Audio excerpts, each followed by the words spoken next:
Halo guys, berjumpa lagi dengan gua di review film. Reviewnya film yang biasa-biasa aja dan tentunya hanya untuk hiburan semata.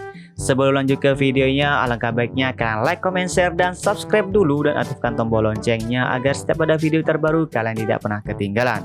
Pada video kali ini, gua akan melanjutkan review film yang berjudul Connect di episode yang keempat. Seperti apa kisah dan alur ceritanya, kita langsung saja ke videonya. Awal kisah dimulai dengan Dae-soo di ruang interogasi dengan polisi. Sementara itu, Jin Se-hyuk menyerang dokter dan bertanya dari mana dia mendapatkan mata yang ditransplantasikan. Dokter menyatakan bahwa dia hanya bertugas melakukan operasi dan tidak tahu apa-apa lagi. Saat Jin Se-hyuk akan menyerang dokter, para gangster tiba dan dia menyelundupkan dokter untuk bersembunyi. Polisi menginterogasi Dong-soo tentang hubungannya dengan dua karyawan yang meninggal dan menginterogasi keberadaannya di dalam gudang. Park bertanya kepadanya tentang peramal dan Choi menarik hubungan ke seni mayat, tapi Dong-soo tidak mengatakan sepatah kata pun. Park mulai mengancam Dong-soo saat dia memberitahu mereka tentang hubungannya. Dia tidak dapat menjelaskan hubungannya dengan baik dan polisi menganggap Dong-soo mencoba mengacaukan mereka. Park tidak memiliki penjelasan gila Dong-soo, akan tetapi detektif Choi mencoba mempertanyakan humanoid itu sendiri. Dia membuat Dong-soo nyaman dengan membiarkan dia memasang tambalan dan menyatakan bahwa dia akan mempercayai Dong-soo mengingat kasusnya sangat tidak masuk akal. Dia bertanya pada Dong-soo tentang penglihatannya dan Dong-soo menjelaskan bahwa dia baru-baru ini memiliki satu tentang pembunuhan yang akan datang terhadap 3 gadis kecil dari artis mayat.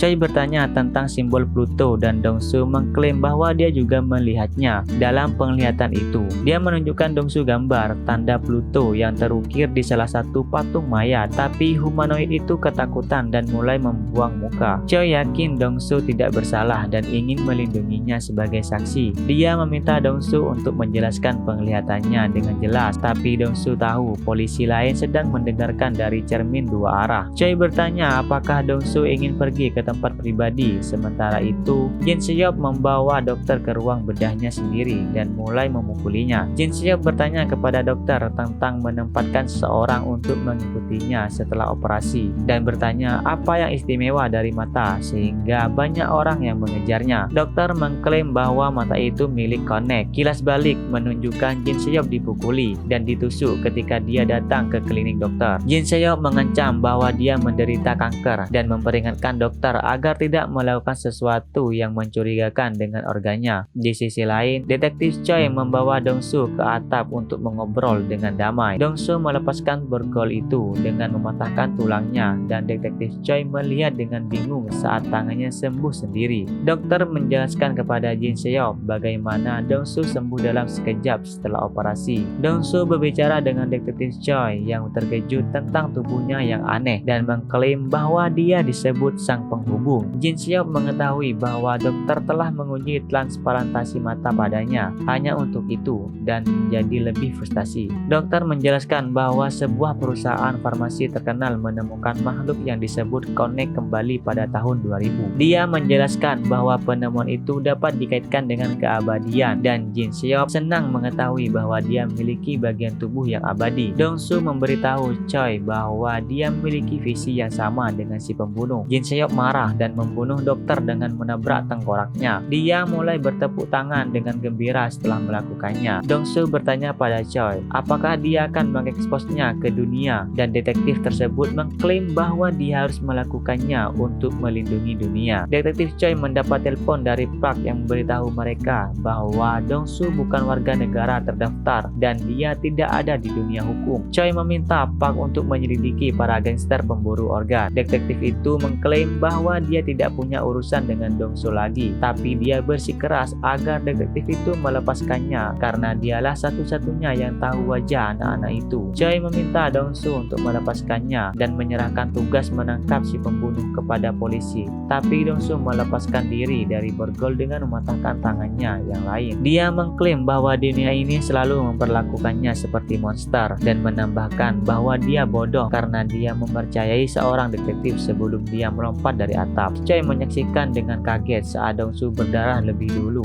tetapi langsung sembuh dan mulai melarikan diri dari stasiun. Yirang mencoba menelepon Dongsu, tapi tidak bisa menghubunginya. Dia memiliki luka di jarinya dan dia bertanya apakah dia tertangkap. Yirang juga menyembuhkan dan ternyata dia juga seorang konek. Bos gangster pemburu organ, Tuan Kim, sedang mencari dokter yang hilang dari kliniknya. Woo Jin, pria yang bertugas melacak Jin Seop, memanggil Kim untuk memberitahunya bahwa Jin Seop belum pulang sejak sehari sebelumnya. Kim meminta Woo Jin untuk masuk ke rumah Jin Seop dan mengambil apa saja yang bisa mengarahkan mereka kepadanya. Yirang mengikuti Woo Jin saat dia mendapat telepon dari Dongsu. Dia mengakhiri panggilan dan mengikuti Woo Jin, tetapi dia menangkapnya. Dia bertanya pada Yirang apa yang dia inginkan dan dia bertanya apakah mereka tahu siapa Jin Seop. Dia melawan Woo Jin dan secara mengejutkan memukulinya. Sementara itu, Dongsu mencoba menyelamatkan gadis-gadis itu dengan menyalakan api di sebuah sekolah dasar. Dia juga menelepon nomor darurat dan mengklaim bahwa dia akan membakar semua sekolah dasar di sekitarnya untuk membunuh semua anak. Detektif Choi meminta polisi untuk bermain bersama dan menutup semua sekolah dasar sehubungan dengan serangan teroris. Berita mulai melaporkan kejadian tersebut dan Jin Seop terhibur dengan usaha Dongsu. Dongsu mendesah lega, yakin dia berhasil. Dia melihat komentar dari Z di video YouTube-nya dan kewalahan karena seorang artis besar telah memujinya. Z meminta Dongsu untuk menghubungi jika dia ingin merekam musik bersama dan humanoid itu menjadi emosional. Dia tiba-tiba merasakan sensasi di matanya dan koneksi dibuat. Jin Seop sedang berbicara langsung dengan Dongsu dan menampilkan nomor teleponnya meminta humanoid untuk menelponnya. Dongsu segera menelponnya tetapi tetap bermain aman dengan menyembunyikan ID pelacakannya. Dongsu dan Jin Seop berdebat di telepon untuk sementara waktu dan yang terakhir mengklaim bahwa itu adalah takdir salah satu mata Dongsu untuk berakhir di tubuhnya. Jin Seop mengklaim bahwa mereka sudah berada di fase berikutnya dan sudah terlambat bagi Dongsu dan mengakhiri panggilan. Seorang pria menemukan mayat Woo Jin dengan tenggorokan tergorok di bawah jembatan tempat dia dan Yirang bertarung malam sebelumnya. Dia pergi menemui Dongsu yang memberitahunya bahwa polisi tahu dia terhubung. Dia mengatakan kepadanya bahwa tinggal di sana tidak aman baginya dan membawanya ke bioskop tua. Yirang meminta Dongsu untuk menghindari masalah dan mengatakan kepadanya bahwa dia sangat mirip dengannya. Dia menyuruhnya untuk menikamnya dan Dongsu terkejut saat mengetahui bahwa dia juga bisa sembuh. Dia mengklaim bahwa dia berbohong kepadanya tentang keselamatan oleh Connect, tetapi Yirang menyatakan bahwa dia menunggu untuk memberitahu karena dia ingin dia mendapatkan kembali matanya.